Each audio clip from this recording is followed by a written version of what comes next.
the seventh chapter of the book of Mishlei, like the ones that come before it. Bini, my son, Shemor Amarai Mitzvatai Titzboni Tach. My son, listen to my words. And, my commandments, the mitzvotai, Titzboni Tach, they should be tzafun. They should be sort of hidden with you, or they should be inside you. They should be stored up with you. Shemor mitzvotai vichyeh, v'torati ki ishon einecha. Keep these commandments and you will live. My teaching, keep them as the ishon einecha, as your desired thing, as my English here says, the apple of your eye. It's the thing that you look at most, that you care about most. We've had a verse like 3 in the last chapter, but this is a more well-known one. Koshram al etzbotecha, katveim al luach libecha. Bind them on your fingers, write them on the tablet of your mind.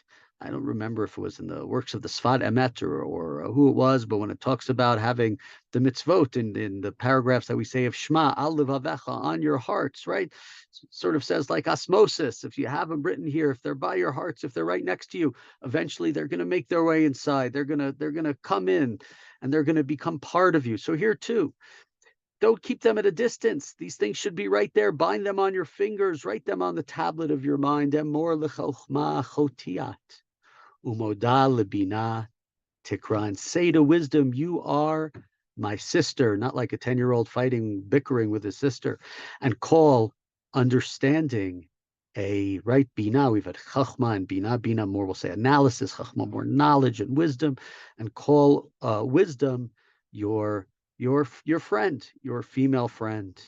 And why do you need those two things? We talked many times already in the few chapters of this book so far, the personification of Chokhmah as a woman. And because in verse 5, Lishmorcha me'isha zara minochriya amare hechelika.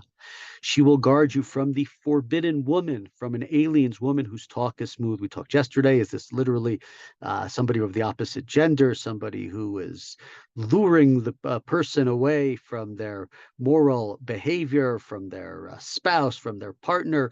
Is it on a secondary level also about non-Torah, non-moral ideas? Is that what it's referring to as well, perhaps?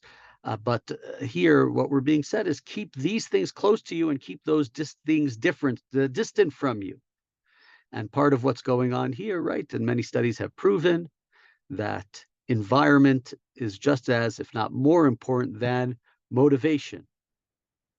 If you put yourself in a good environment, that's more important than motivation. If you don't have evil things around you, if you don't have bad things around you, it's very hard to sin. If you, I don't know, if you don't have junk food in your house and all you have is healthy food, it's going to be harder for you to eat junk food. You have to get in the car, you have to drive to the store, you have to. Same thing sort of here. Keep these things are supposed to be close. This is supposed to be your friend. This is supposed to be your sister. These are the things that are supposed to be close. And if that's your environment, then the other things will be forbidden. In many ways, you could say that this is referencing sort of a Haredi mentality, the environment you're in, keeping yourself distant, very, very distant from some sort of secular culture, whatever is believed to be like this foreign woman. Continuing in verse 6, Ki b'chalon beiti ba'ad en esh nabi nishkafti. From the window of my house, through my lattice, I looked out. Ve'ereh b'pitoim Yim avina vabanim na'ar chasar lev. And I saw among the simple, noticed among the young, right? They didn't have any. They didn't have any knowledge. They didn't have any sense. They were just like youngsters, the way all the old people like us look at the youngsters. They don't know anything. Over bashuk etzel pina v'derech beita yitzad. They're crossing the street near the corner. They're walking towards her house. Beneshef be'erev yom bishon laila v'afela, in the dusk, in the evening, in the dark hours of the night. Vina isha likrato shit zona unetzurat lev. A woman comes toward him dressed like a harlot with a very specific purpose. Right? Everybody else, it's like they're walking in their days. They're not following the instructions like I have from you, my father, from the Torati Mecha, the teachings of my mother.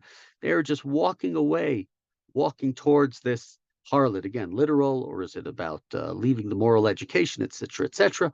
Homia, we all know, but not in this context. He so raret beveta Lo yishkenu ragla. She is bustling and restive. She is never at home because she's always out on the street. Pam bachutz, pam barchavot, veitzel kol pina te'erov. She's in the street. She's in the square. She's lurking at every corner. Vechazika bo v'nishka lo he'eza paneha v'tomar lo.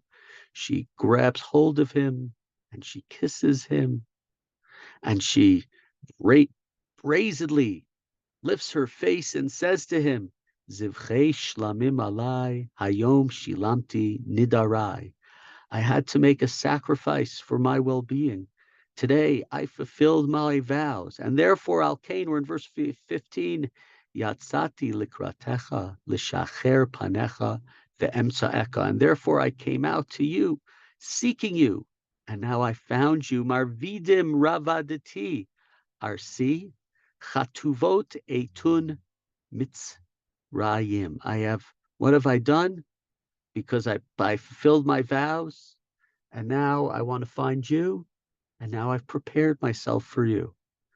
I fixed up the way my couch looked, right? It has nice covers. It's all fluffed up nicely. I placed dyed Egyptian linen upon them. In verse 17, Nafti mishkavi mor ohalim v'kinamon. I sprinkled my bed with myrrh, with aloes, with cinnamon. We mentioned in, was it yesterday? It was 2 days ago chapter where have allusions to very bodily allusions to this Isha Zara in the past.